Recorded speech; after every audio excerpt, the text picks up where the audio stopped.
not got a water bottle, but I have got a bottle of Cholula, and I can just. Ugh, That's arguably worse. I mean, it's definitely worse. That's going to Goodness worse. me. throw the hot sauce. Ah, me eyes. My eyes.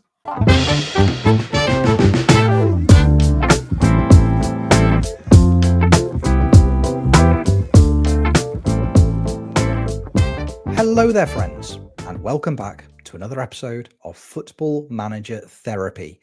I am your host, Rich Owens, and joining me this week, look at these two wonderful faces. If you're listening to this, you can't see them, imagine wonderful faces, and you will imagine the faces of D-Boy Plays and of Steak Make. Steak Make? No, Steak Bake. Steak Bake makes me happy. Words are hard, aren't they? But what isn't hard is talking to my friend, the Steak Bake. Steakity, how are you this week, my friend? I'm okay, thank you, Rich. Not so bad. What about yourself? Oh, I'm here. I'm absolutely here to host a podcast. I guess there you go. There you go. Nice and brief. Nice and brief. No, yeah, it's the way it should be. Absolutely the way it should be. No, I'm all right, mate. I'm all right. Thank you, Steaky. Looking forward to spending a little bit of time in your company this evening. Dee, you're here. I'm glad you are. How are you, pal? I'm okay as well. I'm doing all right. It's been a week. It was half term for those of us who work in the education side of things, and I would have liked a second week. I know that much. But you know, we move, and yeah, but here we are again. So we're back. We're back again. We're back. Weekly, baby. Try and stop us. You can't. It's really easy to. Yeah. It's like train delays, like snow on the tracks, anything, and we're just we're done. Yeah, we're done. Not really. We love a bit of podcasting. We do love a bit of podcasting. Fellas, looking forward to spending the evening with you, as always. In terms of what we've got on the dance card this evening, we've got a few little bits and pieces to talk through this evening. A few bits to talk about, a bit of football managery stuff. Maybe a little quiz at the end. Who knows? I mean, we know it's going to happen because we've planned it before we started talking. Weirdly enough, we know what's going to happen. But I think before we get to the football manager side of things, and before we get to the quiz side of things, and I'm hosting the quiz this week, so I can't lose the quiz. So I'm very excited about that. What I'm going to do, if it's okay with the two of you, is I'm going to ask you the question I asked at the very, very beginning of the podcast again, if that's okay. Because I'd really like to know, actually, Steaky, hello, my friend. Hello. How are you, mate? How are you? Yeah, I think it's really important that we, before I actually go into how I am, I think it's really important that we, as a podcast, as we have done in the past prior to me and Dan, is talk actually about how we are. We do have a therapy in our name, and we would like to extend that to the audience and to update people on how we're doing. And sometimes it's easy just to be like, yeah, we're fine. Yeah, we're great. When even if we're not fine, neutral is also a valid way of being as well. And sometimes you can't be good all the time. And that is very much okay. So how am I? I, this week, have been looking at somewhere to live. And to anybody that has done that in the past, it's quite stressful. It's not an overly pleasant experience, particularly when dealing with estate agents and people showing you around their flats, and even just the online websites for finding properties and stuff miss things off, or you say, I don't want to see any auctions, and then all it shows you is auctions. Always fun, that kind of thing. So I've been mediocrely level of stress at that in general.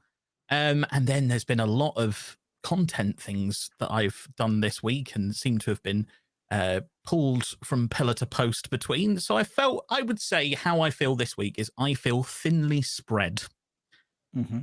I feel like I've got my fingers in a lot of pies in this last week, and haven't done I've been doing barely anything before that. So to suddenly have lots on suddenly raises the anxiety levels and makes me stay up late, and and I have a bit of problem with insomnia, or general sleeping is not a good thing in my life. So that kind of hypes up when I am more stressed, obviously.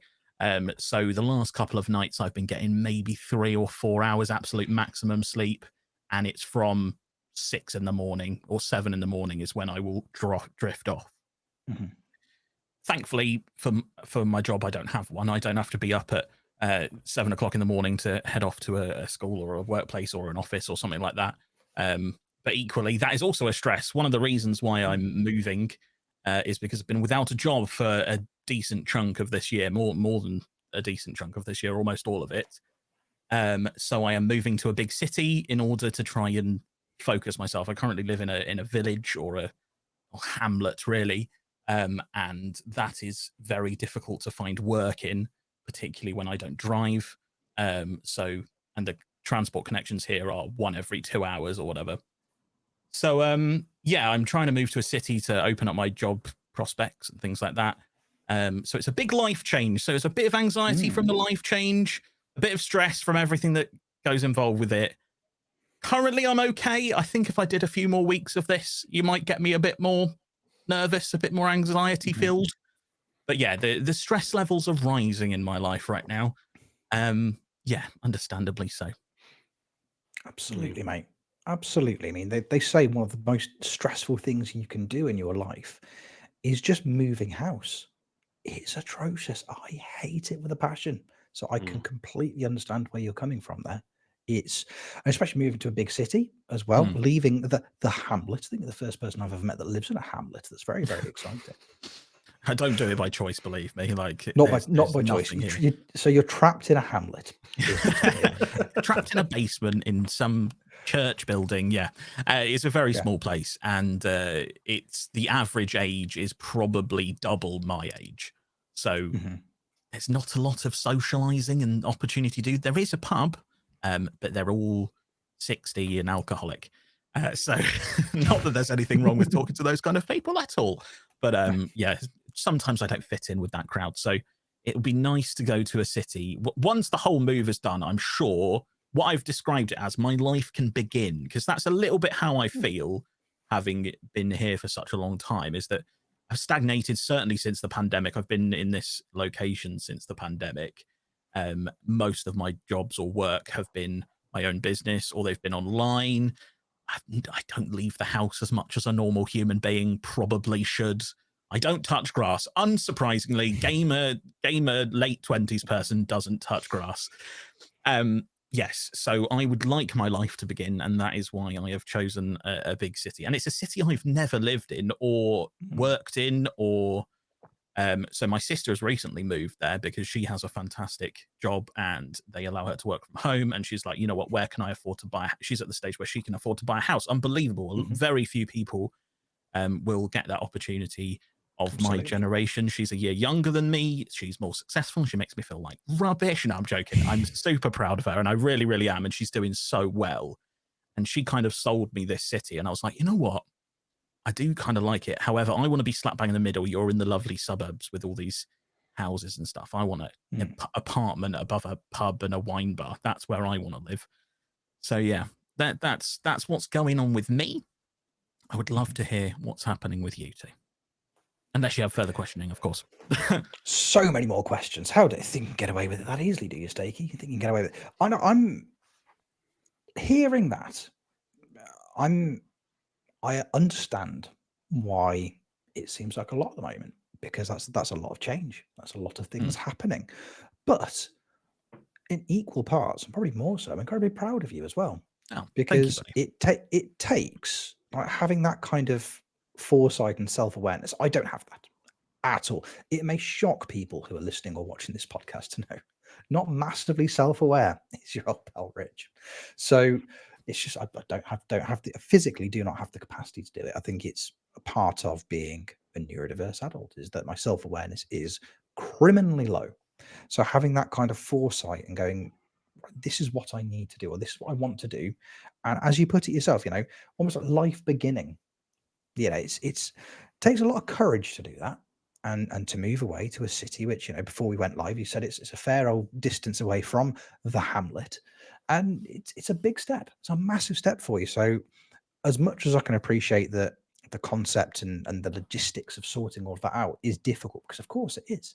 Anybody who's ever even just tried to move into a house in the same town or city they live in now, let alone try and find somewhere that's so far away, of course that's going to be a difficult thing.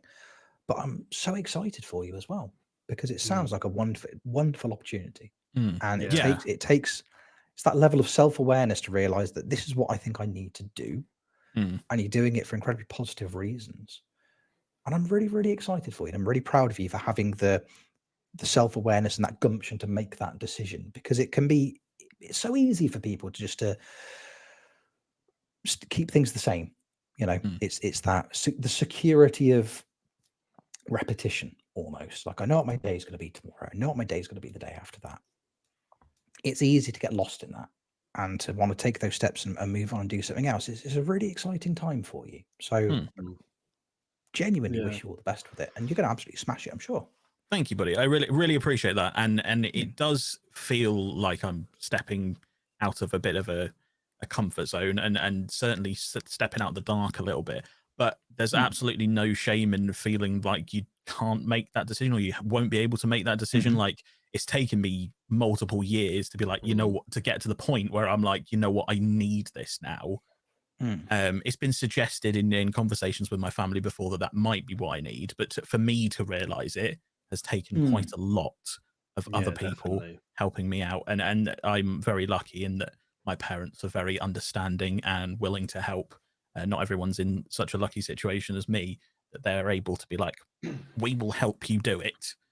Go, do it. Do what you want to do. And if that is what you want to do, we will fully support you, which is fantastic. And I'm in a situation where I don't have a lot of dependencies.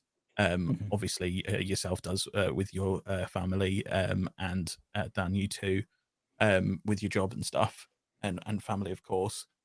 So I'm in a position where I can make that decision. So anyone listening that thinks, oh, I could never make that decision, there's no shame in that. Absolutely no shame in that whatsoever. But if you can, talk to people around you, and then they will probably have the same ideas as you on how to do it, when to do it, whether you can do it or not. And then things can move into place. So yeah, I encourage you to talk about it and see what your options are. Yeah, definitely. It again, like Rich said, it's and you've said, it's one of those, making that decision, not only to just realizing that decision yourself as well, that you need to make that change in your life to see you know, begin whatever, you know, the next phase of whatever the steak bake is going to be. The fact that you've taken that on yourself is really impressive to notice, because it can be easy, especially post lockdown, when again lockdown always kind of gets thrown around as like a sort of excuse, but it was such a big thing that happened. Like, I moved back home with family during lockdown because it was like, I don't know, work's not stable. I'm a self-employed musician. I'm not getting a lot of work. There's not a lot of gigs happening. So I need somewhere where I can just sort myself out. And then it's very easy in that moment to either kind of get a bit stagnant or a bit unmotivated to do things, or even just get comfy as well. That's another thing that can happen, isn't it? You just sort of get stuck in that world of like, oh, well, I'm at home, I'm all right here, you know, I'll just stay here for a bit and things will work out. And then the fact that you're also going, no, I'm not gonna just fall into that hole. I'm gonna force myself into a new place, which is also amazing that you're doing that, because we had a little chat post one of our Nuzlockes recently about it, and that's scary. I'd find that very scary to just go, like, just look at a map of England and go, I'm going to live there. And what? No. I've got to be somewhere that I've at least visited. And, you know, spend like at least a week there. But yeah, the fact that you're moving somewhere new is wicked impressive. And the fact that you're just trying to kickstart the next stage of you is wonderful to hear. And as for the spreading yourself, you know, too thin and stuff like that, it's easy, isn't it, when nothing's happening for ages and then all of a sudden opportunities, let's just call them, just appear. And it can be anything. It can be just doing some fun stuff with some friends or a bunch of work stuff. Obviously, mild, we spoke about it on the pod last week, mild spoiler. We're all kind of involved in the match of the delay thing that Steve Hood's doing. So you get the little notifications going, oh, could we get someone doing some commentary on this? You're like, oh, I'd love to do that. Yeah, great. And that's another thing to put on the list of stuff that you think, okay, I've got to do all that stuff. And then you look at it all, and after a while you go, when do I get to do something for me, actually? Because I need to think about me. And it's so easy to not accommodate time for yourself in those moments. So spreading yourself thin, I think it's one of those things that will pass as well. The spreading one, but you know, it's you know, if things get heavy with those sort of things, I think it's important to go, okay, it's okay if I drop a thing or two here. Because I need to have that little bit of self-preservation. You are allowed to be selfish in those moments. Yeah. So if all that stuff starts getting a bit hectic, you know, bin off the Nuzlocke for a week or two. Like, I won't be offended. If you're just going to go, I don't want to catch them on. I just want to have a night where I can just sit and do nothing and be like, I get it, man, do it. Absolutely. And I really appreciate that, because like it's genuinely one of those things that you think, oh, I'm letting people down, when actually people would probably much rather you took an evening to yourself in that situation, and you shouldn't feel like you're letting other people down just to have enough time to keep you sane almost. And I'm definitely not at that stage yet. It's just one of those things that I'm acutely aware of. This week was a lot. If it builds and builds, then, you know, 4 weeks, 5 weeks time, by all means ask me the question again then. Is it building up too much? Is it piling on? And then I can think about that kind of thing. But yeah, it's okay at the moment. But yeah, stress is building. But and I really appreciate your comments about being proud of me, because that's something that you don't hear from other people very often, unless you really get nitty gritty and talk like this stuff. Like, everyone should talk like this. But it's not something you hear very often. So to hear that someone's proud of me is quite nice. And I'm not saying anything like my parents don't tell me it, because they do, and they're very lovely like that. But it's as any, I don't know, under 50 male usually typically doesn't hear that very often. And not saying it doesn't apply to other people. Of course it does. But just typically you don't hear it that often. But yeah, thank you very much, guys. Appreciate it. And I feel better talking about this already. So good. And I think that's the other thing I can say about you, Steak, is that in terms of, you know, you've mentioned spreading yourself thin, as Dee's quite already pointed out. You know, there's been a lot of Steve Hood's match of the delay bits and pieces recently. You are so good at that. Yeah, that's really, like, honestly, it's phenomenal, absolutely phenomenal. If you're listening to or watching this podcast on Monday, Tuesday, and you haven't caught the first episode of Steve Hood's match of the delay, go and watch it. Firstly, because we're all involved, and it's fantastic. I've caught half the episode before we've met tonight to record, and it's wonderful. It's been so well put together, and it's been so well produced. But the highlight for me already has been Steak's commentary.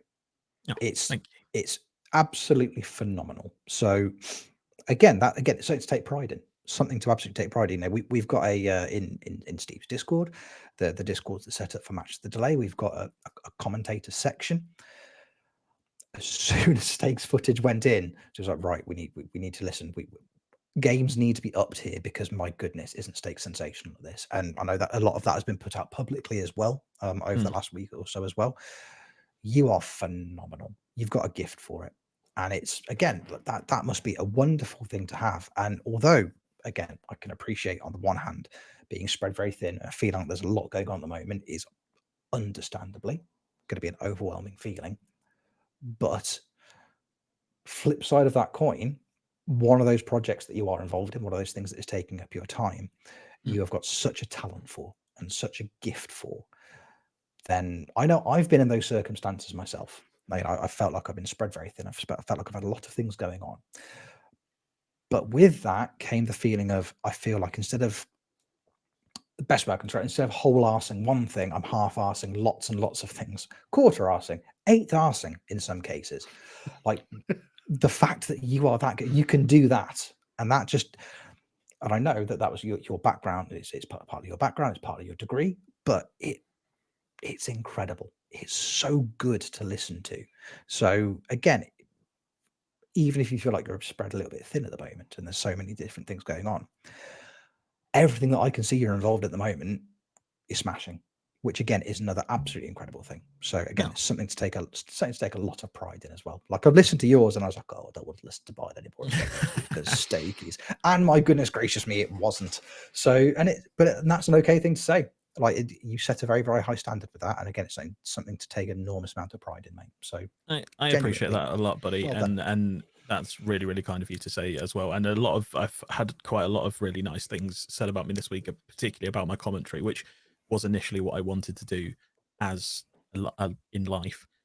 So hearing that I'm still, because I will confess that dream has kind of left me a little bit over the last couple of years. So to suddenly hear that I'm still good at it is really, really nice.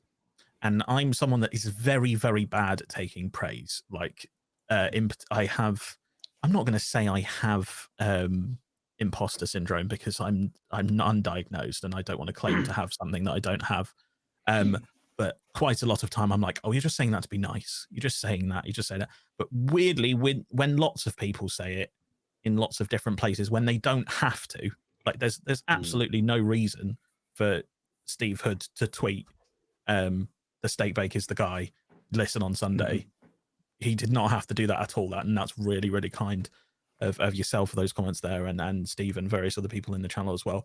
Really appreciate that this week. And it's genuinely made this week much, much easier to go through because I've been on a little buzz from that. So yeah, really, really kind from everyone, and I really appreciate it. And if you don't check out Steve Hood's show, then you're doing something wrong with your life, because you should make time for this, because it's going to be so good. Like, I haven't watched the episode yet, but I know how many people are involved, how many people are giving so much of their time.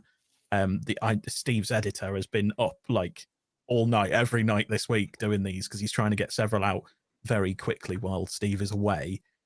And like the editing, you just get this message in chat where the editor's just like, don't do in this file, and you're clearly making this guy's time hell, but he's still going to do such a good job, and I know he is, because he did it really well on the first episode with the pre-episode. So I'm going to watch it tonight, and I know that I won't be disappointed, because there's so many cool people involved, like yourselves, like Steve, like all the competitors. Lujo is on the first show. Obviously, anyone that is anything in FM knows how good Lujo is. So it's going to be amazing. And Omega Dad as well. Oh, it's so good. Definitely watch it right now. Well, not right now. Listen to the podcast and then go and watch it. There's the promo. There it is. That's the good stuff. Yeah, it is ever so good. And you are genuinely, and I don't say this for no reason, you are one of the highlights, Steaky. One of the absolute highlights of that. So congratulations, buddy. It's nothing short of incredible. And speaking of incredible, our friend Dan sat above you, not literally. So it's I am. It's I'm that weird I'm university sat on Steak's challenge. Yeah, that's true. If you put on a massive trench coat and went to the cinema, I reckon you could get in as one person. That's what I think. We've done it. Or if we both had our heads out, it'd be like Siamese twins. Yes. Yes. We could do some sort of practical joke and pretend like we're some sort of riddle master. And one head tells the truth and one head tells a lie. Oh, can we? Look, I know we've been recording for half an hour. Can we just stop and do that instead? That sounds confusing. I'll load up Premiere Pro. I'll see what we can do. Yes. While that's loading, I would very much like to know how you are, mate. How are things? Things have been varied for me recently. Let's talk about some of some low things that have happened recently, which have been difficult, and I've not really spoken about these much, mainly because I've spoken about a bit. Obviously, there's things that I've spoken to you two about. I'm not going to go into because it's not my life, and I'm not going to get into it. One thing that has happened recently: a friend passed away about a month ago. A lovely friend who, at 29 as well, which was heartbreaking. But you know, again, it's one of those things when someone, and he was a truly wonderful man, a guy called Matt Long. He was a blues guitarist, and I don't say this lightly. One of the best guitar players I've ever played music with. Like he just made it sing. And I can't stress this one enough. When I say he's a good guitarist, it's not like me going, it's not like, you know, like, oh, he can play a tune or two. He literally won Blues Guitarist of the Year, which is like, when that happened, we were all just like, this is the greatest thing ever. So it was, that was very sad, obviously, when that happened. So that's been a thing for me over the last month. But it's, you know, again, we've got a really, really good sort of support group for that and talking about that and whatnot. Then there's been other little bits and bobs that have happened recently. A positive that happened with this, and this was an interesting one. This week that's just gone. I went into London to go and watch a band. In fact, I spoke to you whilst you were streaming, Rich, from the gig.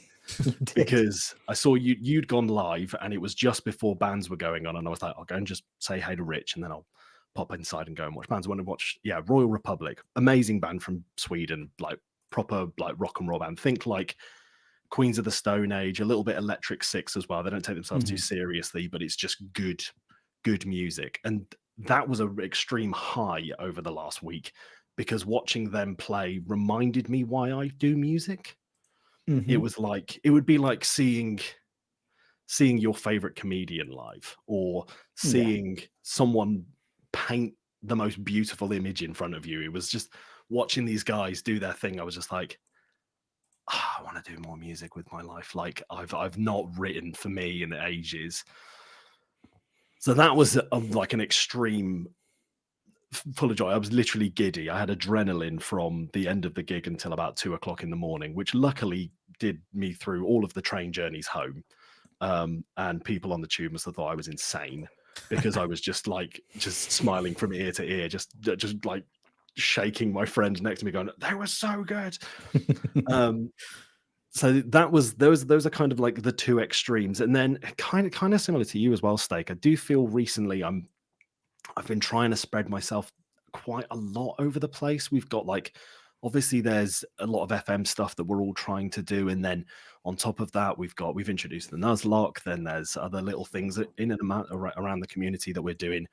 And it starts to get to a point where I'm like, when have I got time for me? I need some time for me. And that's when I'll stay up until like 2-3 o'clock in the morning, just to sit and do nothing for a bit. And then I'll wake up at, 7 o'clock for work the following day and feel awful. But it's the only time I can fit in just for me. So that's been a whole lot of stuff that's been going on recently. Lots of spreading myself out and a bit. Some, obviously a very sad thing with my mate passing away. And then also as well, I suppose a positive thing to think of recently. I'm potentially going to be starting a new job in January time, which is going to be great. But again, that's obviously like a huge positive that I'm hopefully going to get a bit more teaching work. But then on the flip side as well, I can't help but overthinking that. It's like, oh, when am I going to be able to stream now? And then that all starts playing through my mind, and I start making calendars for, just timetables and all this sort of stuff, going, okay, well, if I didn't eat dinner then, I could do a stream. if I give up sleep, then I could probably get through a month or two on a save. And it's little things like that where I'll I'm messing obviously, but like little things like that will pile up in my brain. And then inevitably, when, I don't know if you guys are the same, but when there's just so much going on, I used to be really good at just going, cool, let's get it done. Recently, I kind of shut down a little bit and go, I can't deal with this. And it's too much, and I need a break, as it were. But yeah, it's been wavy, let's say. It's been wavy. Yeah, again, there's no shame in admitting to that, because that's just what life is. Sometimes life is ups and downs, and it's again, losing a friend, losing a close friend is a devastating thing to have to go through. Absolutely horrific. And you wouldn't wish that on anybody. Wouldn't wish it on anybody. And that's it's a rotten thing to have to experience. And my heart goes out to anybody that's been through that recently, in the past, wherever it may have been. It's a horrible, horrible thing to have to try and deal with. But for me, again, it's to hear that you've gone through that, but then also something as uplifting as that gig this week. Such a powerful thing. And again, in the same way that Steak is absolutely incredible when it comes to his match day commentary, like, your musical ability, it frightens me genuinely. And I've spent a lot of time, before I was involved in comedy, I was involved in music for a number of years. And again, your musical ability is phenomenal. It genuinely frightens me how you can go from, if you listen, the amount of people's streams that you are a massive part of, even when you're not in chat, just because you are soundtracking it, like Callum Slough save. The amount of jingles that you write for people, and not only the enjoyment that you seem to get from it, but how easily that comes to you as well. That's the incredible thing to me, is that if somebody said to me, Rich, can you write a jingle for my stream? I could go, yeah, I could probably do that, and agonize over it for weeks and months, because I don't have the natural technical ability to be able to go out and do it. I physically don't. And knowing somebody that can do that is like, to me, it's like witchcraft, genuinely. Like, for some, like, Yeah. I've it truly is. It truly is. But then to hear that, despite you having that natural ability towards music, to hear that you've gone away and watched a band and gone, that's made me want to play more music. That is such a cool thing, because again, you see people, when they become really, really good at something, you could almost become jaded towards it. Like, it's when things stop being fun, when things like streaming, any extracurricular activity that you may have, streaming, comedy, music, acting, whatever it is that you do, when that thing that started out as a hobby then starts to feel like work, that you don't feel inspired by it anymore. It's gone from being something that you used to do for fun, and it's now something that you feel like you have to do, or that you have an obligation to do. And it's not often that you hear people that have been involved in, anything creative for that period of time. It's very, very rare to hear people say, I've watched this band, or I've seen this comedian, or I've listened to this voiceover artist, or whatever it is I've done, or seen, or heard, or interacted with. And that's inspired me, and that's given me a real buzz. That's such a rare thing, and that's such a lovely thing to hear you talking about, because again, it's uncommon. You don't see it. I can't remember the last, I can't remember the last time that I went to a gig. In general, crikey, I don't get out very much. Again, touching grass, in it, Steaky. It's massively overrated. The grass in my back garden is fake, so I can't even go out there and do it. But I remember the early days of, like, me getting involved in comedy, for example. Like, I was gigging with acts that I was like, oh my gosh, they make me want to be better comics, because they are so good at comedy. I admittedly had a very warped perspective, because I was very, very new to that industry, and new to going to things like open mic nights or new material nights. And I'm meeting these comics, and I'm like, oh my gosh. Like, the second gig I ever played, two of the acts that I was on with, I was like, is this how good I'm supposed to be? Because they're on the same gig as me. The assumption is, well, we're, similar levels in terms of the industry, or to similar levels in terms of experience. I'm like, is this how good I'm supposed to be this early on? As it turns out, no, they were like two, at that point, already semi-pro comics who were just there just to do some new bits. I'm like, okay, that's a relief, but it was essentially like turning up at like 5-a-side, and somebody's like, oh, I've got this mate, he's over from France, his name's Zinedine, can he have a kick about in midfield, please? And you go, yeah, sure, I've never heard of it. Oh, he's really good. Is that how good I'm supposed? Okay, that's a worry. I could headbutt an Italian for sure, but goodness me, that range of passing, I've never seen the like. It's that kind of thing. And I didn't realize that didn't have to be that good early doors, but I remember watching them and thinking, I want to be as good as them. And then the longer you're involved with it, the less you see of that. So again, it's so refreshing to hear you talking about seeing a band and being inspired and wanting to play more music and wanting to be better because off the back of that experience. That's a really, really lovely thing to hear you talking about. I really like that. Yeah, I can't recommend them enough. Genuinely, if you like fun music, listen to Royal Republic. They just make you feel good, and I hadn't felt like that. Thank you as well, by the way, for saying those lovely things. Yeah. But I hadn't felt like that probably since finishing uni, when they did a bulk of like the studying side of music, and then you go, all right, cool. All right, well now I've learned all the magic tricks. I can see behind the curtain. I've broken the code. All right, well now I've just got to try and reassemble it in my own way. And you go and watch a few bands, and obviously they can be really, really good. But that was the first time in ages that I was just, giddy. The Aspels probably helped, but it just, but that's the gift of Aspels as well, really. Thank you, Aspels. Could they sponsor us? Could we get that? Let's look into it. Let's look into it. This podcast is not brought to you by Aspels yet. There is time. There you go. We can make it work. But that was, it's a lovely thing, and I'm very grateful that people like the jingles across the board. We really do. You're like We the really, most really do. talented musician I know, and I know many, thousands, millions. All of them. You know them all. All of you do. All of them. I know at least 3 musicians.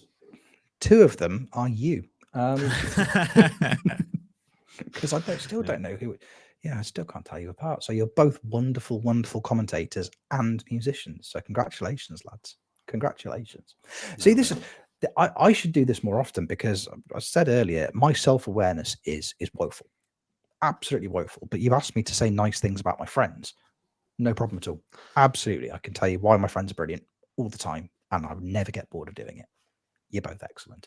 Jeb's also excellent. Callum is also excellent. Kev is excellent. Matt is excellent. Tony is excellent. Alice is excellent. All of these people are excellent. I'm also here, and that's a really, really nice feeling. You're excellent as well, Rich. Excellent. It's a really good Extremely thing. Because at that point, it feels like I'm just fishing, doesn't it? I thought you were going to go through the whole FM community and then just be like, come on. Anybody else? Anybody else is good? Is it But good to be me? that's such an. I think that's. I hate saying things like this, but it's such a blokey way of thinking as well, isn't it? That kind of mindset where we'll big up our mates and we'll talk about how great they are, but then we're rubbish. Yeah. Even though we're all the same, we're all doing as well as each other. We're all doing as we're all as brilliant as each other in our own unique, wonderful ways. Yet we'll all be like, oh no, they're brilliant, but me, even though I'm doing the exact same stuff, maybe some stuff that's more challenging, maybe some stuff that's, whatever, just different. No, I'm not as good as them. That's such it feels like such a unhealthy guy trait, which I think we do all suffer from. We all do. Yeah. And 100%. All 3 of us here, even though we've all, both Steak and I, we're looking forward to hearing you talk about yourself soon, Rich, and opening up. Like, even, we'll big each other up, but then, we're not going to big ourselves up in general conversation, really, are we? No. You are right. And I find it a very, very hard thing to do. Talk about myself in a positive light, I find a really, really difficult thing to do because I put it down with myself to neurodiversity. It's that lack of self-awareness. And I find it really hard to pitch talking about myself because where is the line between, rightly praising myself for having accomplished something and just smug. Yeah. Look what I've done. Aren't I brilliant? I find that a really, really difficult thing to do. So, but at the same time, very much like you said, Steak, I find taking compliments, I find it really, really difficult because, and again, I'm very fortunate to have nice people in my life that are complimentary of me when I do good things. But, and it would be, I used to have a bit, and I still do. One of my opening bits when I was gigging stand-up wise, the premise of it was, hey, here's an exciting look behind the curtain of comedy, everybody. None of the acts that you're watching this evening are here because they actually want to entertain you. We are here because we're all desperate for validation from strangers. So if you see us after the gig, feel free to tell us how well we've done, because that will go a long, long way for us. And I was like, hey, if you want to make it really weird and put your hand on my shoulder and say you're really, really proud of me, then that's fine. Just do it in my dad's voice. It's very funny. But also, please do. Please, it's really important to me. It's really important to me. Podcast listeners, if you see Rich touch his shoulder and speak in his dad's voice, Yes, Yeah, please it's do. so weird. So weird. needs it. Then don't let me know you listen to the podcast either. Just No. Yeah, do it. Be it's weird better and spontaneous organically. with it. Yeah, it's Mm. better It really organically, is. definitely. If it feels forced, then it feels cheap, and that's not what we're here for. Now, I in terms of where I am at the moment, it's been, I mean, Dee, you hit the nail on the head earlier. It's been half term. Half term should be 2 weeks long. Absolutely, it should. I'm in my circumstances at home. You know, I work in education. I'm not a teacher, but I work in education. I work term time hours. As a result of that, obviously, I'm off at the same time as my kids all the time, and I love them both in a way.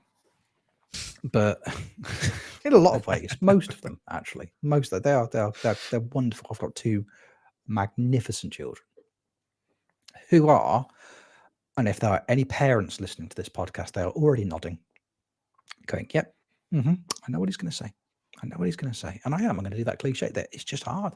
Being a dad's really, really hard work, especially over half term. My wife is incredible. She's an incredible human being. She is an incredible parent, like phenomenal. Like couldn't ask for a better mum at all. She's absolutely superb. But she works term. She works term time. So school holidays, Christmases, Easter, summer, half terms, it's me and the kids. And it's a lot.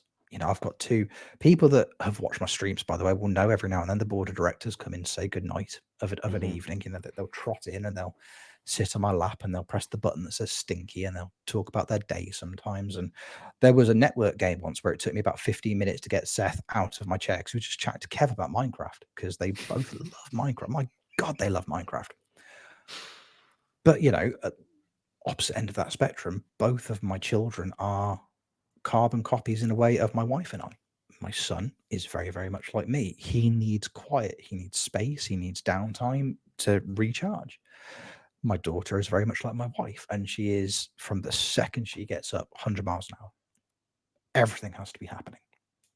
They both have very, very different sets of needs, and they're very, very difficult to meet simultaneously. When you've had a good night's sleep, let alone when you're just feeling a bit burnt out. And I think that's kind of where I've been this week. I've been tired. Most people I know that work in education will agree. The opening, kind of the first half term of this year, this 8-week half term has gone on for about 20 weeks. It's been an absolute grind. And I don't know why. The school I work at is fantastic. The kids I work with are fantastic. I'm very, very lucky. I really, really like my job. But it's just been a really long 8 weeks. And I just felt like I just needed just to take a bit of time back and just breathe and recover and relax and recuperate. But then there's the world's most excited 6-year-old that needs 100 projects on the go at once and needs all of your attention all the time. And she's wonderful. I love her and she's terrific. But it's just a lot, And we've had my son's birthday and there's been all this other stuff going on as well. I've got to the end of this week and I go back to work tomorrow morning. I'll be at work in 12 hours time. I'll be sat at my desk. And everyone's like, "Oh, did you have a nice half term?" I'm like, I'll be honest, I'll say, yeah, it was great. But my gosh, am I tired? I could really do with a week off. And that's kind of where we are. And I think being, part of that now, it's easier to understand for me and has been easier over the last few years since having a diagnosis of autism. Because before then, I didn't understand why I'd struggle with this kind of thing and why I found it really, really difficult. So at least now there's a bit of this justification for that. This explains why you feel this way. And that helps loads and loads and loads. But it's still really, really tricky. And, again, it's you almost feel this week I felt guilty that I haven't necessarily been.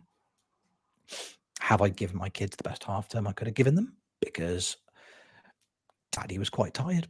Daddy needs to have a little rest every now and then, and you just feel bad. You're like, oh, but are they going to begrudge me that? Probably not. It's unlikely. They're going to go back to school tomorrow and go, tell you what, that dad of mine, absolute write-off, mate. Barely did anything with me this week. Barely. What an absolute loser. Why can't he be more like Bluey's dad? Because Bluey's dad, greatest cartoon in the world, and my goodness, Bandit Healer puts in a shift with those kids on a daily basis. What an absolute champion Bandit Healer is. Yeah, it's hard. And it's very, very hard to not beat yourself up over it. I'll be honest with you. It's been, you do feel bad. And like you said, Dee, it's that revenge procrastination that creeps in for me. It's the sat on the sofa in here, looking at my phone or playing a bit of Football Manager or just playing on my PlayStation. Then you look at your phone, suddenly it's 1 o'clock in the morning. You're like, oh, that was an error, because I've not necessarily been sat here like really, really enjoying myself. This hasn't been a laugh a minute. I was like, oh, it's the best night of my life. I've really enjoyed everything I've done tonight, but you're just doing it because you feel like you need to do it. But then, as you said, you're up again the next morning. You've got to get up early because you've got responsibilities. You've got to go to work, or you've got to get up because the kids are awake, and you've got stuff you have to do. And it's self-sabotage essentially. And I am terrible for that myself. I know that I am. I'm woeful for it. Like I will finish recording this podcast this evening. I will edit it. I will put it all together, and then I'll stay up too late doing something else while it's uploading, instead of just letting it upload and then just get up in the morning, turn my computer off. That's what I will probably do, unless it's a massive effort from me to not do that, to actually physically get up out of my chair, step away, and make the conscious effort to go and do something that's actually going to be better for me in the long run. But yeah, when it comes to that self-sabotage kind of thing, I'm the worst person in the world for it. 2, 3 o'clock in the morning. I used to be very similar to yourself, Steak. Insomnia was a massive issue I used to have. There was, I went through weeks where I was averaging about 8-9 hours sleep a week, and working and trying to interact with human beings, and it was awful. I absolutely hated it. But it almost gets you used to being, when you see 3-4 a.m. on your phone, you get used to it, and there's not that, oh my God, it's so late, what am I doing? It almost normalizes being awake at that time of day, which is absolutely not a good time of day to be awake. Very few good things happen at 4 o'clock in the morning. Very, very few good things happen around those kind of hours. So if you have the option of, have the opportunity to sleep at that time of day, grasp it with both hands. But it almost, being younger, being awake most of the night, if I look at my phone and go, oh, it's 2 o'clock in the morning, I don't necessarily get that panic that most people would get. Like, oh, I've stayed awake far too late. What am I doing? You silly boy, you silly Billy. Get yourself to bed. Get yourself some sleep. Oh, it's 2 o'clock in the morning. I'll be all right. It'll probably be fine. And then tomorrow morning, I'm toothpicks in my eyes, keep them open by 10. I've had 5 coffees and I'm yawning. And I'm awful for it. And it all comes back for me, I guess, to that lack of self-awareness. And it's that lack of, I don't have that little voice in my head, that little self-care voice that's like, oh, you need to go to bed now, Richard. You need to eat something now, Richard. You need to go and have a little drink that isn't coffee. Get some have some water. Really treat yourself. Hydrate your body. It'll be really nice. You'll thank yourself for it after you've done it. I don't have that, so it's a conservative effort for me to do those things a lot of the time, and especially when you're in charge of small people at the same time, that also takes a bit of a backseat as well. So it's been a long, hard week. I've loved spending time with my children because they're wonderful, wonderful kids. They truly, truly are. But my goodness gracious me, I could really just do with another week off. That'd be really nice. So yeah, that's where your old pal Rich is at the moment, and the thing is, it's fine. I think that's the other thing, is that years ago I'd have beaten myself up for this. Pre-autism diagnosis, I'd be really cross with myself going back to work tomorrow and feeling like that. Whereas now, at least I have that. Still don't understand the whys, but at least there's something that explains it a little bit more. Does that make sense? Yeah. I think that's where I am at the minute, and that's okay. That's all right, I think. I think sometimes half the battle with feeling certain ways is the reason why, and when you have that reason, or at least half a reason, or it's definitely contributing to whatever is going on, it certainly stops other thoughts creeping in, I think, a little bit. It kind of levels you a little bit. So I think that's one of those things that can help with that. One thing I would like to touch on from what you've been talking about there is the feeling of guilt for not doing enough or not spending enough time or taking the time to yourself. You should never feel guilty for taking the time you need, or time for yourself is really important. And even if you could be doing something else, like I certainly get that a lot, where it's like, oh, I definitely could be doing this right now at 4 a.m. Sometimes you need to not do it, and you just need to take a bit of time for yourself. And equally, another situation was talking to me the other day. I don't know if this fully relates to you, Dan, but it's to do with someone lost a close person, and then they were happy a few weeks after, and they felt guilty for feeling happy, even though that's what you're trying to feel at all times. Everyone's trying to feel happy. And sometimes you think, oh yeah, I've had such a great night. And I don't know if you might not have felt this after, and what I'm going to say is don't feel like it. So it's good if you didn't. Cool. Some people are like, oh, you know what? Oh, I shouldn't be getting this happy because the other day this happened. But that's not how emotions work. You feel how you feel in the moment, and you fluctuate throughout the day. And one of the best pieces of advice anyone ever gave me was that happiness is always a peak, and you can never feel at the top of that peak all the time. There's always a fluctuation, and the best you can feel is to kind of compress those and be as high into the neutral as you can possibly be.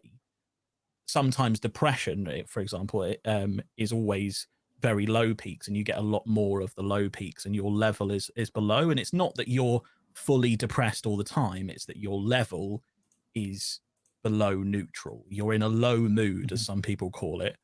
And it's important to realize that you can't just be joyous, you can't just be sad all the time. Your emotions fluctuate, and that is okay. That is very, very okay. In fact, it is good that your emotions fluctuate, because you can't have the highs without the lows, and you can't have the mediums either. So your feelings are valid is basically what I'm saying, but I'm saying in a very long roundabout way. No, thank you. Yeah, that's a really, and again, that is at its core a really reassuring thing to hear, because it's taken me a very long time to accept that, especially in that context, my feelings were valid.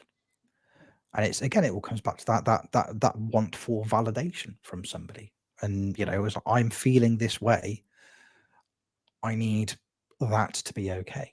I need somebody to tell me that it's okay to feel this way. And for a very, very long time, I didn't have that. And again, I'm very lucky that I have supportive people around me who, when I'm feeling that way, when I'm struggling, when things aren't easy, they are people who can give me that much. My wife, basically. I'd never say this to her face, mind you. Goodness gracious, But she's when it comes to that kind of thing, she's fantastic.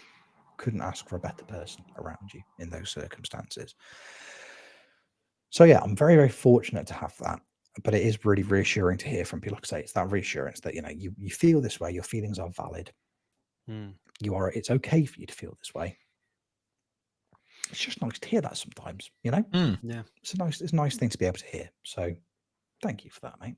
No problem at all. If I could add as well, I mean, you alluded to the board of directors popping in earlier on. Every time that happens, that is one of the most wholesome moments on Twitch for me every time. And it makes me happy that even if it's for 5 minutes or whatever, it makes me happy. This like that family life seems so lovely and so caring, and there's love. You can see that there is love, and that it's a good place to live. Like if I was a kid, I'd love to be living at the Owens household, because it feels like, like some dads could easily just go like, no, get out, I'm streaming, and shut the door, and you just like, nope, fully embrace it. The comedian in you just, yep, go on, what do you want? Yeah, okay, cool. Go on, put them on. What does it say? Yeah, stinky, brilliant. And it's just, yeah, let's all just get involved and have a great time. And getting to witness those little moments, it's wonderful. It's lovely, and it's clearly a wonderful place to be. So any concerns over, if you think like, oh, it's maybe not been the best week for them. From what we see, it feels like it's always kind of a good vibe anyway. So it's probably pretty. So even if you're not like, playing with them all the time or doing something, I'm sure they're thinking, oh, we've got pretty good here. It's pretty cool. Our dad's sick. Yeah, definitely. He's cool. He's on the internet. 100%. 100%. And Rich, we've all talked about how we're all good at, you've pointed out mine and Dan's talents, and as well as being an incredibly funny and lovely human being, you come across as a fantastic dad. And I think that's one of those things that doesn't sound like something people need to be talented at, but you've got it in absolute spades, and it is something that should be uplifted 100% about you. Definitely. You as well as being, and I will reiterate, you are a lovely and hilarious human being. You're also a great dad. Yep. From what I see, anyway. And handsome. And very, Always very handsome. handsome. So how kind Always of you. handsome. Didn't have to say that. Thank you, fellas. So Genuinely, I do appreciate that. It's a nice thing to. It's a nice thing to hear. That I thank you. I'm going to tell my wife about that, and she's going to say, "No, you're not." And I'm going to go, "Okay, sorry, dear." Thank you, fellas. That's truly. If she lovely. says that, you bring her to us, and we'll have word with the twins. Set the twins on her. Set the twins on her. Right. Listen, there's two men on the internet. They really want to talk to you right now. No, thank you for that, fellas. That's genuinely very sweet of you both, and I really appreciate that. Thank you. I feel like I needed those positive affirmations, because I've got one more thing I need to talk to you about, I suppose. Go on. Which is less good. Less good. As you may know, because I feel like we've been recording we've just ticked over the hour mark. We had a little preamble for about 5-10 minutes. So, the episode is rolling on. And I feel like, we've definitely covered the therapy section of the Football Manager therapy brand. That has been delved into quite wonderfully this evening. There is the Football Manager aspect of it. And I don't want to go on about this for too long, because I don't want to detract from the other things we've talked about today. But I've made a terrible decision on Football Manager, lads. I'm not going to lie to you. I'm not going to lie to you. I was pressured on Thursday evening by my chat on stream into leaving my beloved Porto after 2.5 wonderful seasons. I was convinced to take the Juve job in What's the Story Former Glory. Now, at face value, that might not sound like the worst thing in the world, because it's Juventus. They fit very, very much into the narrative of my save, which, again, if you don't know, my save on Twitch this year, I've been traveling around the world trying to restore the reputations and recreate the former glories of formerly successful football clubs. Just had an undefeated season with Porto in Portugal, which was wonderful. And I was really giving the Champions League the old college try this year. And it was going okay. And then the Juve job came up. I was bullied into applying for it. I would like to give you a little bit of insight into what I've walked into, if that's okay. So I've taken over a Juve team who are currently 12th in Serie A. They've not had the best season.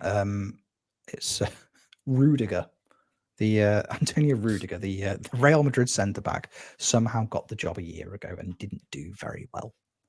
Silly old Rudiger. So I'm sat here in 12th, and I thought, you know what? That's actually not that bad. Bearing in mind, when I won the Champions League with Dortmund, I took over that season, and they were at a similar kind of position in the Bundesliga. So I thought, hey, it couldn't be the worst thing in the world. I had a look at the squad, a couple of familiar names in there. I thought, okay, this isn't too bad. But then when I took over, I looked under the hood a little bit. Looked underneath the hood, and everything's on fire is essentially what I'm getting at here. Everything's on fire and everybody is crying. Yeah, Yeah. So we're in a position where the club are, in terms of the finances, they are £85 million in the red, which isn't ideal. Yikes. That's fine. Looking back at the club's time like that, there's not been a time in the last 5 years of the save that the clubs are actually well, I tell a lie. For a month, they were £10 million in the black. But apart from that, it's not been good. I have 8k in my transfer budget. Guaranteed minimum budget for next season of £0. I'm £170,000 a week over my wage budget, and I'm allowed to keep a staggering 15% of all transfer revenue moving forwards. The only thing that I've done is I found a buyer for one of my players whose contracts are expiring at the end of the season, who's currently worth 40 to 50 million pounds. He's moving to Atletico Madrid at the end of the year. They've given me 41 million pounds for him, which was very sweet of them. He's a very good player. I'm getting 3 million pounds of that because part of the last deal, whichever genius made this one, didn't promise 40% of the profit from the next sale, just 40% of the next sale to Napoli of all clubs. So they're getting 18 odd million pounds, and then I'm allowed to keep 3 from the creditors. So I'm feeling like what I've done is I've left a really nice secure job where I had the potential to go on and win Champions League with a club like Porto, and really, that's the pinnacle for them. I think, it's the Mourinho-esque achievement hasn't been replicated since. I've now got Juventus where everything's just a little bit rubbish. So that's really good. I'm really happy about that. That's really nice. I'm looking forward to having a massive breakdown over this on stream over the next couple of months. Really looking forward to this one. Either of you ever taken over a club that's in that much of a state and managed to turn it around? Feel free to lie to me and tell me that you have here. I appreciate all that. the time. I do it all the time. Basically, the whole point of On the Med. That's all we've done, really. Yeah. There you go. Where everyone's happy, then everyone's laughing. Good. Yeah. So that'll be a challenge. Yeah. Okay. I mean, I would like to, if I could, officially welcome you to Serie A. Thank you. Because that is essentially what the league feels like it is. At least that's what I've noticed. I've managed there twice this year with 2 different teams, with Lecce and Napoli. With Lecce, it was just constant wage bill reductions that at certain drastic points they just cut it in half, no warning.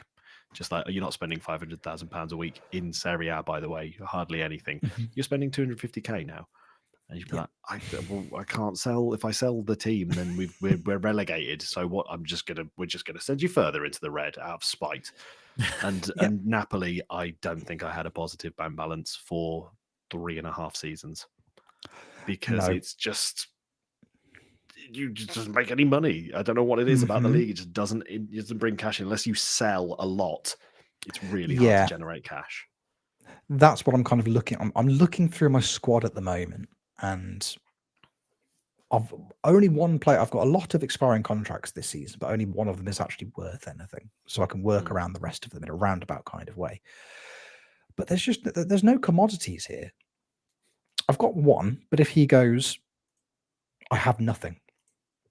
The full Ian Beale clip, I've got nothing left. I'll be in a lot of trouble. And I'm so full of regret. But it's going to be fine. We'll find a way. Life will find a way. We'll make Juve slightly above average again. Everything will be absolutely fine. Or, and hear me out here, go on, it won't. So again, and if that happens, it happens. It's fine. Dee correctly pointed out in terms of the track listings for my save. Technically, Juve are my 10th club, and that is album Morning title. Glory. It's literally the album title. It's literally the song this save is named after. So you would imagine I've got to put some effort in and roll my sleeves up and really dive into it. Can I be bothered though? This is the question. This we'll feels like see. this is one of those scenarios where you've just got to roll with it.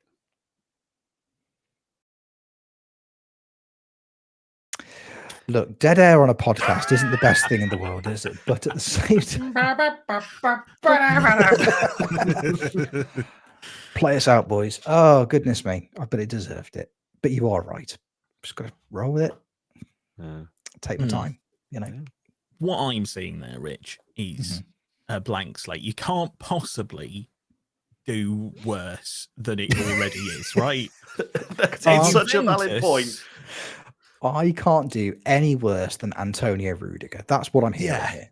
Yeah. And if that's the benchmark, then, you know, fantastic. Like I said to you just before the podcast, I think what you're looking at is where the team has finished previously, which, to be fair, is not too bad, right? We're looking sixth mainly. Yeah. But There never higher. thereabouts. Never higher. Oh God, never higher. No. Yeah. So I think restoring them to, if you're saying their glories now, which it definitely isn't, then maybe like a third would be unbelievable. I think that's an unbelievable achievement straight really away. would be. Like first 3 or 4 seasons with them. That's huge. Yeah. And I've got, you know, I can't possibly fail. I have got according to the international rankings, the 7th best player in Luxembourg on my bench. So Nice. What's not to like? What's not to like there? Good. Wow. Yeah. Who's got the best Luxembourg player? That's what I want to know. These are the really important questions. Come on. These are the hugely important questions. He's Vitesse. Of course he is. He's playing for Vitesse. He actually looks quite good. Mohamed Akelbar. Yeah. Get him in. I can't afford him. It costs money. God, it's like you've got the finances that I had at Santa Clara in the first season, but also with minus numbers. Like you're dealing with really low transfer budgets and percentages. I think my percentage at the start was 15, and that was really, really difficult to manage, because even when you sold someone for £2 million, you're like, I got 100k of that. Yeah. Not very nice. It's not enough. It's just not enough money, and it's Juventus as well. I can't run Juventus on this money. This is ridiculous. If you'd like a twist on it, what I would consider like the most notable moment of their history, i.e. their former glory, as it were, was when they got relegated. So you could consider sending them to Serie B a former glory. Now the glory isn't with the team; it's with Italian football. So there's the title album is bigger than just the club. It's about the league. So just send them into administration. Just how many points did they get in Serie B? Because that must have been a fun season, because they still had Del Piero in Serie B. They kept most of their team. They kept Del Piero, Buffon stayed there. I think Zlatan stayed. Like they had their title winning Serie A team essentially in Serie B, and they were deducted points, and they still won it at an absolute can. Shockingly enough, when you've got Ballon d'Or winner Pavel Nedved just popping up for you in Serie B, like you're going to be okay. Yeah. What a fun season that was for management. 85 points with a points deduction, which was 30 points and then reduced to 9 later on. But still, that's ridiculous number of points. 53 goal difference. Jeez. Yeah, I think David Trezeguet was still there. Like, phenomenal. Absolutely phenomenal team. What I'm hearing is send them down. Yeah, definitely. Because yes. Unfortunately, I don't have one of the best teams in world football at the moment, so I wouldn't probably be able to bounce straight back up. Once they're relegated, you're allowed to skill leave. issue, That's innit? the point of the save. Skill issue. Said that, Del Piero only got 23 goals in Serie B. Trezeguet got 15, and Nedved got 12. And then everyone else got less than 10. So you know what? Numbers. Rubbish season. Rubbish. You can do better than that. Some of those could have been match fixed if if we're poking under if we're getting under that one. Probably. Mad scientist, if you're listening, could you abandon your work on the 94-95 database? And was this 06-07 they went 06-07, down? 06-07, there you go. Ball knowledge. Could you do 06-07 instead so we can do Juve and fix it? Because my goodness gracious me. Not fix it like that, so we got him in trouble in the first place. Good Lord. Don't do that. Don't do that. But yeah, can we That'd be fun. That'd be a fun save. Lads, how would you say your Juventus knowledge is on a scale of 1 to 10? Oh goodness, is it 1? That's what the 1. quiz is about. Slightly. I'm also going to say 1 because I've heard of them. It wasn't going to. Well, look, we'll do it. this because it's going to be funny. Okay. And I, you know what? I might even play as well because I can't see the answers. I was looking for some kind of fun quiz to end the evening on. Mhm. And I went on to one of the wonderful websites that a lot of us use when we're streaming just to do quizzes. Footy tenor ball. I've popped up on there, and you'll never guess what today's footy tenor ball is. Most appearances for Juve last season. Oh God! So God. so it's If it was all time, Oh. I might have to go. But I really liked how I built you up there, and then you just plummeted. So, how many Juventus players can we name? The only one I can think of is Kefi Thuram, and he signed for them this season, so it's not him. Oh no! Oh God! Juventus players from last year. Should we just? I've got 1. Most appearances last year. Go on, Steaky. Who have you got? Let's pep him in it. It's going to be wrong now, and I'm genuinely like, I'm 50-50 whether this is even plays for them. Dusan Vlahovic? Yes, he does play for them. I mean, surely he's on there. He is. He's the 5th most appearances last season. Okay, I know he did get an injury because he was one. out of international stuff. But yeah, go on. Go on. Who have you got? Wojciech Szczesny. Oh, was he there last year? He's left now, hasn't he? He's left now. He's gone to. I think he retired at the end of last year and then came out of retirement to join Barca. But I think he was at Juve. He was, and he was the 9th. I've gone for Chiesa, and he's not on there. Oh, interesting. So Chiesa, who very famously transferred from Juve to Liverpool this summer, wasn't one of the top 10 players. Oh no! This bodes well. Is Danilo on there?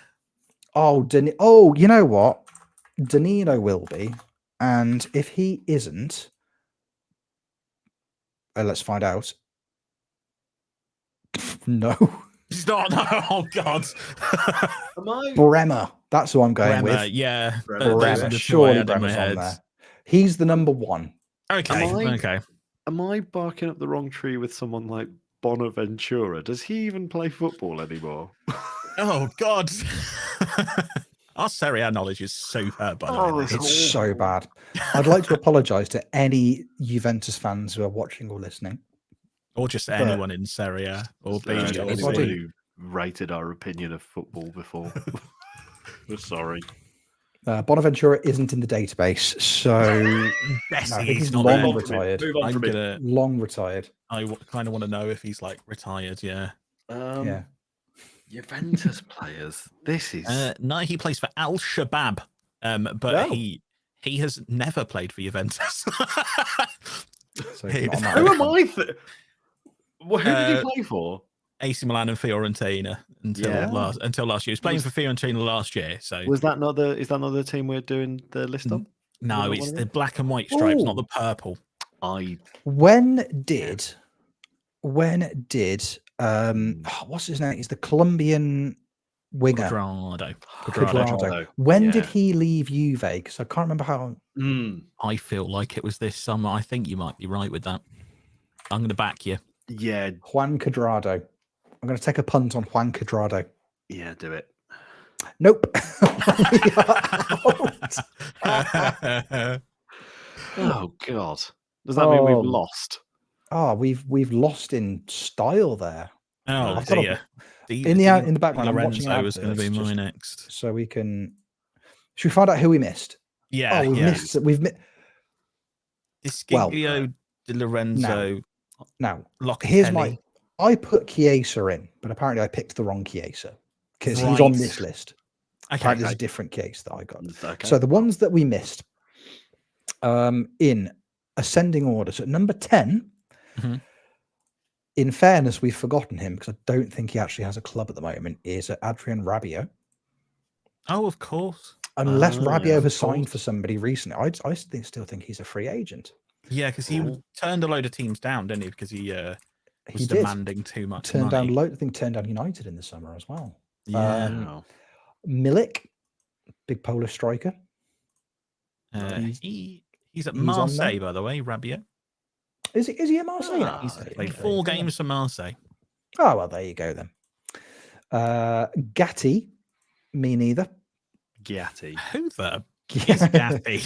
We're back on that now, are we? Yes. Skibbity Gatti. Chiesa. This is I'm annoyed at this one because I Mhm. feel like I should have got this one. Weston McKennie. Oh, I so always obvious forget. now. Because I He like Weston plays McKennie in a there. draft. That's Yeah. so obvious now that you say it. And then we've got Andrea Cambiasso, not that Cambiasso. That's a Right. different one. Yeah. And then Manuel Locatelli as well. Locatelli, I feel like for Locatelli God's was sake. there for picking. So we've absolutely flapped that. If that is any indication as to how my time at Juve is going to go, then I think we're gonna have a good time.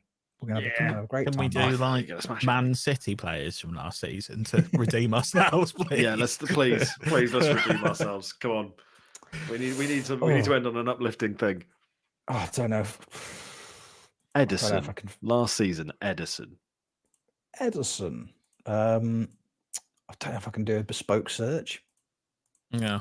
No, We'll know you if know- we're right. We'll just say that we're right. Yes. We're gonna end on. Edison We're is gonna end on. correct. We're gonna end on Excellent. fate. Oh, have you got a list? Dan got a list. No, I'm just He's just saying it's correct. saying it is. Yes. Go on. Have Oh, okay, then anyone. Edison. Any Man City player. Congratulations, we did it. Philip Um, Foden. Yep. Yeah, he did it. Not Kevin De Bruyne. He was injured. There you Yeah. go. Was all the Also way until correct. And that's the hat January. trick. We've nailed that. Perfect. Smashed it. Well, I think we Proud of redeemed us. ourselves. I think we have. You're welcome, listeners. Play Redemption Song. Don't play that. Don't want to get copyrighted. Fellas, that feels very much to me. For the audio listeners, Dan has his guitar out.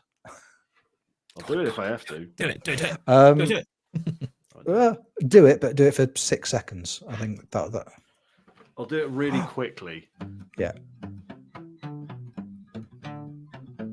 And then that way There you they go. can't keep up with it and it won't matter. that way they can't. That Exactly. way they can't. That's Change how I the watch all tempo the illegal every Family few Guy seconds. episodes because they're double speed and slightly zoomed in on YouTube. Yes. If you want to know. And they have footage of GTA races going on above them as well. Yes. That's a much better way of doing it. Yeah, that's Yeah. really helpful. Brain rot. The absolute worst kind of brain rot. Fellas, that feels very much like an episode of a podcast to me. Don't know about the two of you.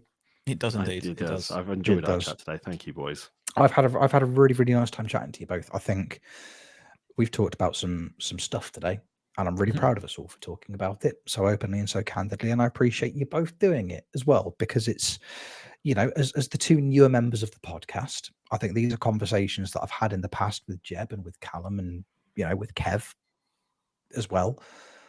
And I think it's an important thing for us to all have together as well, because it's just nice to be able to talk to your friends. So Yeah. genuinely, thank you both for being so open and so candid and so honest. It was lovely. I really appreciate you.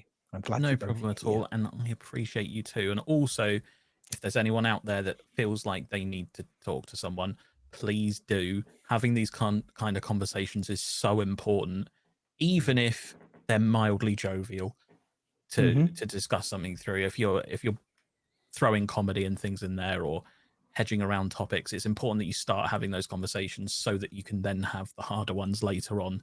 Please reach out to people. Please talk to people.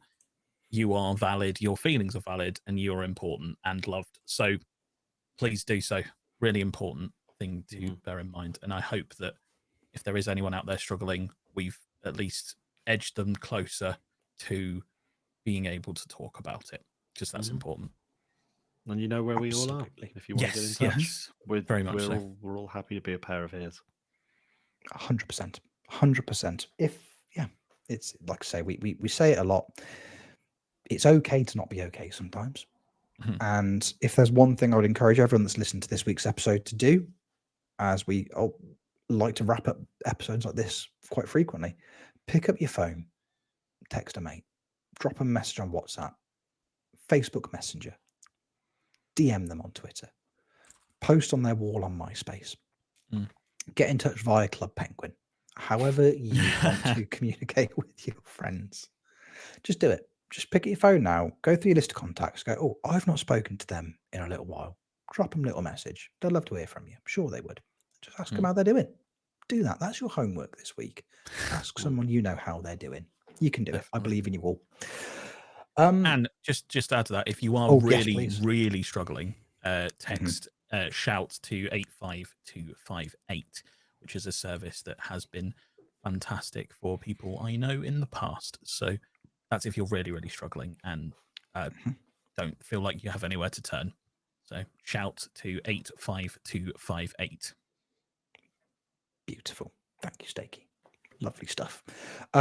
Fellas, before we go, if the people would like to get their eyes and ears on you over the coming weeks, Steaky to Bakety, and the things that you are doing on the internet, might want to have a little chat with you. Where can they find you online? The first place you can go is over to Steve Hood's channel to watch the wonderful Match of the Delay. That is where you can see all three of us, or hear rather, and see others. And you might see my face in upcoming episodes, perhaps, not to give too much away. Also, twitch.tv/the_steak_bake, where you will see me playing, hopefully, Football Manager at some point in the near future, but also Pokemon with Dan and Callum at the moment as well, which I'm absolutely loving, despite the fact I'm very bad at it. And then the steak bake on everything else. That is where you can find me in the next coming weeks. Beautiful, beautiful. What about you, Dee? Where can the people find you doing all those wonderful things that you do? If people would like to come and hang out with me, then they could do so over on twitch.tv/dboyplays. Again, it's Pokemon Nuzlocke stuff. It's FM content as always. Again, we're all on Hood's latest video, so get yourself over there. And I'd also like to do a little shout out for the other chaps as well. Why Callum and Jebaru both on Twitch. Go and show some love to those boys when they're next live. Definitely. Please do. Please do. We've been a little bit Jebaru deficient over the last couple of weeks due to a combination of work and his computer going bang. But word on the street is he's going to be back soon. That's what they're saying on the streets. So that's very, very exciting. We've missed Jeb. And as for Callum as well, go watch him playing Pokemon. Go watch him managing Slough. Go on, do both of those things. On the basis of Jeb, by the way, worth pointing out, we believe his bits for his computer are coming over this next week. So on that basis, if you're listening to this on Patreon, not today, but a week today, if you're listening to this publicly, next Monday, it's a very strong possibility the FMT network save might be back. I see what's happened. Rich's United team got quite good, and then Jeb's computer mysteriously broke. I wonder what's going on there. So, yeah. Jeb's former team Wolves beats me, and all of a sudden his computer doesn't work. Weird. Weird that. Weird. Yeah. It's going to VAR. So, yeah, come check that out. I'll be around twitch.tv/RichOwensFM. Give it a listen, give it a watch, interact. Not your dad, can't make you, but be nice if it was. If you were, be nice if you were there. And just to dangle this juicy little tidbit out for you, the audience. Do you remember a little while ago when I set the lads some homework under the guise of FM Taskmaster? All I'm saying is you might want to listen to next week's episode. Just gonna put that out there. Just gonna put it out there. It's gonna be good. It's gonna be very, very good. So yeah, come back, have a listen, have a watch, or don't. It's entirely up to you. But we'd appreciate it if you did. In the same way, we appreciate you for watching or listening to this podcast. However you are consuming it, we appreciate you enormously. That wraps it up from us for another episode of Football Manager Therapy. Thank you for taking the time. We appreciate you enormously, and we will see you on the next one. Take care. Love you lots. Bye-bye.